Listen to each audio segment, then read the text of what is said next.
Hello, I'm Trae Zipperer with By Memorial Day, where we've made it our mission to clean every veteran headstone in America by Memorial Day.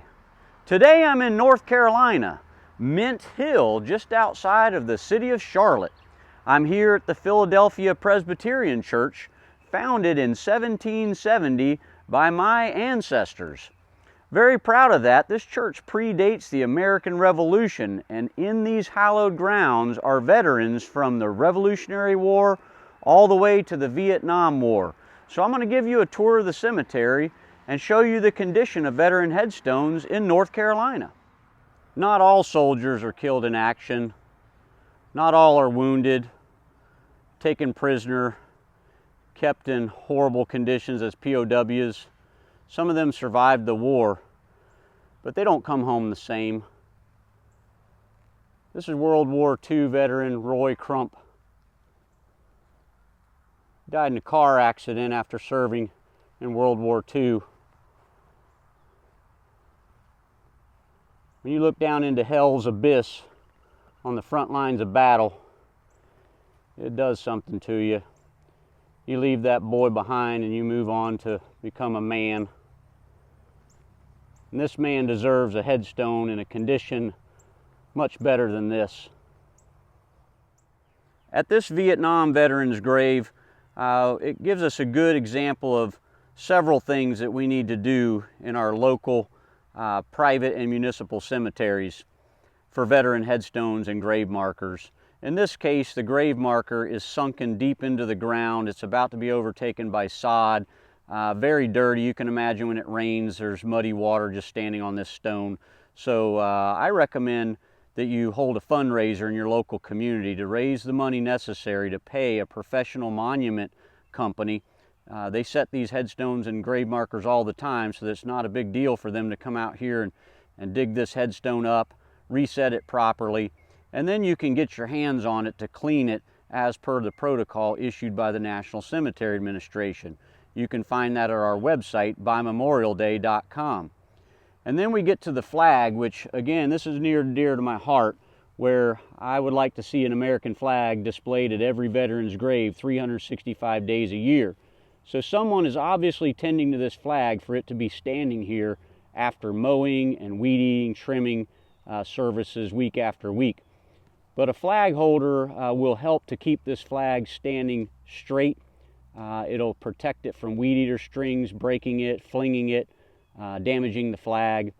You can use PVC pipe as inexpensive as 25 cents to create a flag holder, or for anywhere from $20 to $50, you can purchase a war period flag holder, which are just fantastic for displaying the flag, honoring the veteran, and protecting the flag from the maintenance crew's equipment. Moving back in time, we get to the Korean War, also known as the Forgotten War. I don't stage anything in these cemeteries, so that is an American flag laying on top of an American soldier's grave marker covered with grass. But I was actually headed to this headstone. This is a Korean War veteran killed in action, Clyde Opp. So if you look at that stone, this is a stone that should be pure white marble, clean as a whistle. This stone should look as though it belongs in Arlington National Cemetery for a young man who gave the ultimate sacrifice for our freedom. This is easy to remedy. Follow our instructions on our website, bymemorialday.com. Follow the protocol issued by the National Cemetery Administration. Who will clean this stone? This is the headstone of Gold Star parents Oscar and Ola Wallace. Their son, Homer A. Wallace, was killed in action during World War II in Germany on March the 14th, 1945. He has a privately purchased headstone with his photo, but he also has a grave marker provided by the National Cemetery Administration serving as a footstone. Obviously, this is not the condition we would like to see a veteran grave marker of a World War II hero killed in action in Germany. These are the headstones of Mr. and Mrs. Buckley. Gilbert Buckley, a World War I soldier. His death year of 1945 may lead you to believe that he was a World War II soldier, but his birth year of 1888 leaves no doubt that he was a World War I soldier. If you watch our video about the history of veteran headstones and grave markers, you'll see how the style of stone and etchings changed over time. So on these older stones for the World War I veterans, many times there is no notation of specifically World War I. Prior to World War I, we had the Spanish-American War. Probably the only thing you've ever heard about of the Spanish-American War is Teddy Roosevelt's famous charge up San Juan Hill. Well, there were soldiers with him when he did that. They also served in the Philippines. Teddy Roosevelt was in Cuba. So this is an American hero. This is a veteran from the Spanish-American War. His headstone covered in black algae. It's leaning. Let's show our patriotism, America, North Carolina, Charlotte. Let's get this stone reset, cleaned properly. And just before the Spanish-American War, we had the American Civil War. This is the gravesite of Josiah F. McCall. He died on September the 25th, 1864, from wounds that he suffered at the Battle of Petersburg, Virginia on the 21st of August, 1864. His muster rolls state the letter V and the letter S, as in Sierra. VS, if you see that on a muster roll for a soldier in the past, it's a Latin term for vulnus sclopsus. Why they don't just call it a gunshot wound, I don't know. But anyway, he was shot in the chest, described as the breast flesh. So they send him home on the 7th of September. He dies here in the Charlotte area on the 25th. So you might wonder, well, why was this guy fighting in the war? Well, to study American history, you got to look at all of it, the good and the bad. And so you got to give some of these people a little bit of benefit of the doubt when you wonder why they did certain things, because this particular man, his dad is buried right over there. He was a soldier in the War of 1812. So his family has faced invasion from the British, from a foreign army. His grandfather founded this church in 1770, and he was an American Revolutionary War patriot. During the American Revolution, the city of Charlotte was occupied by a British officer named Cornwallis. You may have heard that name with George Washington defeats Cornwallis at Yorktown. Well, this was occupied by that man.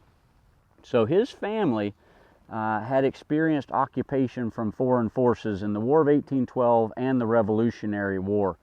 The first Civil War in America was not what we know as the Civil War. It was actually the Revolutionary War, where we had our patriots who wanted freedom from the King of England, and the Loyalists, also known as the Tories, who were loyal to the King. So we have a Battle of Kings Mountain right over here, not far from Charlotte, where it was all American versus American. Only British soldier on the field was a Major Patrick Ferguson. And that was the turning point of the American Revolution, when those patriots, they gather at a place called Cowpens. This is like an Alamo story. This is an underdog story that needs to be told in America. It's a national battlefield park, but it's so isolated, and I'd never heard of it, and I'm very interested in American history. But this Patrick Ferguson sends out word to these people called the Over Mountain Men. They're coming from as far as Kentucky and Tennessee. These are country boys. And so he puts out word that if you don't put down your sword, I'm going to put your country to fire and sword. Well, let me tell you what those Over Mountain Men did. I can hear them now. Boy, go get Daddy's gun. And that's what they did. They got on their horses and they rode or they walked. However, they converged at a place called Cowpens, about 1,400 of them. And old Ferguson heard about this and he started to skedaddle back to Charlotte to the safety of Cornwallis's army. This is where it gets really cool, make the hair stand up on the back of your head. They left 500 men standing there in the fields of Cowpens. 900 were the only ones they could fit on horseback, and that's the only way they could catch him was by horseback. They rode hard all day and night and into the next morning through the rain to catch this Ferguson guy. And when they started attacking up that hill, 900 mountain men against 1,100, one of the men leaned over and told Ferguson, he's like, "Oh my God, these are those screaming men, those yelling boys," he called them. Well, you might have heard the rebel yell. I don't know if their two are connected or not, but they called them the yelling boys. Well, those yelling boys, they defeated those loyalists and they started executing them because at the Battle of Waxhaw, the villain British officer Tarleton had executed all of the patriots that had surrendered. So when you watch that movie of Mel Gibson's The Patriot, the evil villain British officer, that's Tarleton. So this soldier here, he's an American soldier too. He's a Southern soldier. He's a Confederate soldier, but he's doing what he thought was the right thing to do. The United States was not gelled into one country at that time in the 1860s. There's a lot of things to still be determined. And if you look at the American Civil War and you look into the details again, which I've done a lot of, you have North Carolina was not a member of the 7 original states to secede from the Union to form the Confederate States of America. North Carolina maintained their position in the Union until Abraham Lincoln called for 75,000 troops to invade the South. So that's when North Carolina, knowing what it's like to be invaded by a foreign country, by a foreign army, that's when you see a lot of North Carolinians joining forces to defend the state of North Carolina, to defend their homeland. So to put that in perspective, 75,000 men. At the time that Lincoln made that call, there were 17,000 men in the United States Army. So why would you need 75,000 men, and why did he call for 75,000 men? Well, because Fort Sumter was fired upon by the South. But what you may not realize about that is at Fort Sumter, there were no casualties, no wounded, no killed. And you wonder, well, why did they fire in the first place? Well, it's because it was a very well-planned, orchestrated event by Abraham Lincoln, where he knew that the previous administration of Buchanan had tried to resupply Fort Sumter, and the South had fired warning shots across the bow of that boat. And so Lincoln, if you think that 2 days after Sumter, he comes up with this idea to invade the South with 75,000 troops, the government doesn't work that fast. They already had a plan in place, you can bet. So when Lincoln sends his armada down here of warships and resupply ships for Sumter, he knew the South was going to fire on Fort Sumter.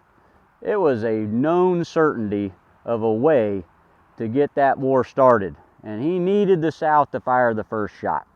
So as you continue your research into American history, you'll realize that there are some events that we don't understand too well today.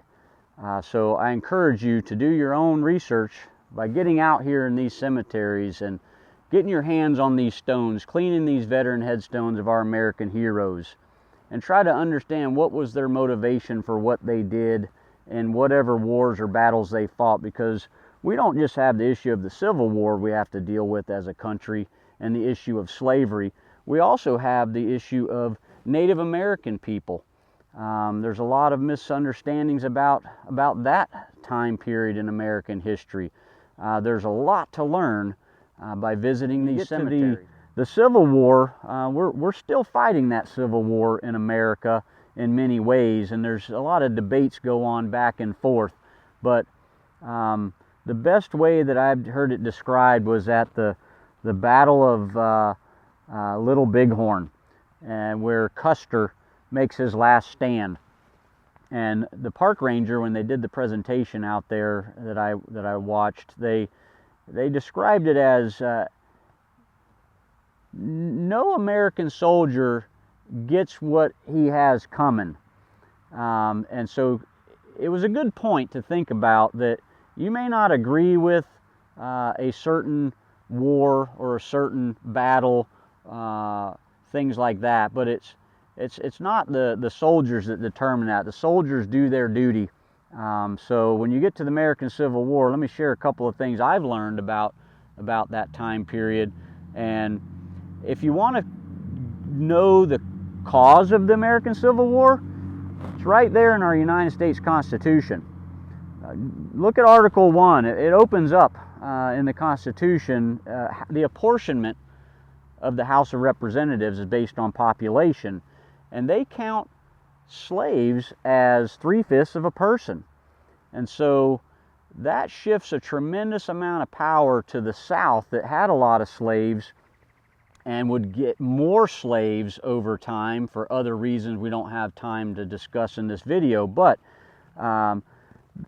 read the Constitution. That's where it starts. It starts in 1787 when the Constitution is written. And what that does, if you look at the presidents from George Washington all the way down to Abraham Lincoln, you're going to see domination by the South. The South ruled the United States of America for those first decades of the United States. And another cause that I've discovered is the census of 1860, because the census, I believe that the South was ready to secede before Lincoln is even elected. They talk about Lincoln's election as being the cause, but I think it started slightly before then, because the South could see the handwriting on the wall. The population had shifted to the North, 21.5 million versus 5.5 million and 3.8 million slaves that counted as 3/5 of a person for apportionment. So I put the spreadsheet together on the presidents. It is enlightening, so I encourage you to do the same thing. You'll see George Washington wasn't the first president. He was the first president and the second president because he served 2 terms.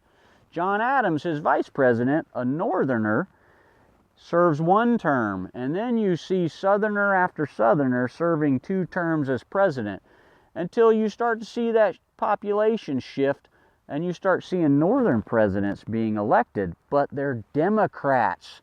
The Democrats controlled slavery in America. They controlled America. So when you get to Abraham Lincoln, it's the first time that there's actually a president and a vice president, Republican, that are now going to be in charge of the United States of America. So that's when the South, you see, they were about to lose their control over the United States of America is what was going on. And again, it goes back to that 3/5 of a person that was written into the Constitution. So study your American history. I bet you've never seen this before. This is a list of United States presidents by term of office. Southern men are highlighted in gray. Northern men are highlighted in blue. You see all that gray from George Washington, 1789, all the way down to 1850? 14 out of the first 17 presidents were Southerners. Tired of Southern power, authority, and control, the North opened the immigration floodgates. This is a page from the 1840 census. Notice the only names provided are the heads of households. All other humans are noted as simply hash marks or numbers based on categories of gender and age brackets. Could a few extra hash marks been added to households to pad population figures for house member apportionment and distribution of federal funds? Similar to an arms race, it was a population race based on race and religion from 1840 to 1860. The Constitution ended the African slave trade in 1808. Southern population growth was limited to the North selling their slaves south, organic growth, and about 10% of new immigrants. The North welcomed as many European immigrants as there were ships to carry them. And they brought their religious beliefs with them, many accustomed to episcopal polity, church governance, which means a hierarchical form of governance such as the Catholic Church, which was in direct contrast to the Bible Belt South, where Congregationalist and Presbyterian Protestants vehemently opposed hierarchy church governance. Can you see where strong feelings about church governance in 1860 may have influenced strong feelings about federal governance in 1860? For the first time in 1850, the United States Census listed every human by name, including slaves, who were named in slave schedules. The 1850 census proved the North had neutralized the South's apportionment advantage in the United States House of Representatives. 2.2 million foreign-born people, 90% in the North, or 1.9 million, evened the population score, against 3.2 million slaves counted at 3/5 of a person, or 1.9 million. With the population advantage solidly shifted to the North in 1850, the South's grip on power, authority, and control was over. Look at the shift to blue Northern presidents from 1850 to 1865. The 1860 census proved the North was running away with the population race. The North literally lapped the South 4 times with a 21.5 million to 5.5 million white population advantage. 3.9 million slaves at 3/5 of a person each equated to 2.34 million people for apportionment of House of Representatives. In 1860, the number of foreign-born people in the United States totaled 4.1 million. The North had outsmarted the South by using unbridled immigration. After the 1860 census, regardless of the Civil War, it was the North's turn to wield power, authority, and control over the South. And I hope you'll join me in getting out here and cleaning these veteran headstones in America in our private and municipal cemeteries. These are white marble monuments, government furnished. This remains federal property. The National Cemetery Administration has provided a protocol on how to keep these properly cleaned, just like they do at the national cemeteries. So read that protocol, get permission from your local cemetery managers, and get out there and honor our American veterans with a clean headstone and fly the American flag 365 days a year.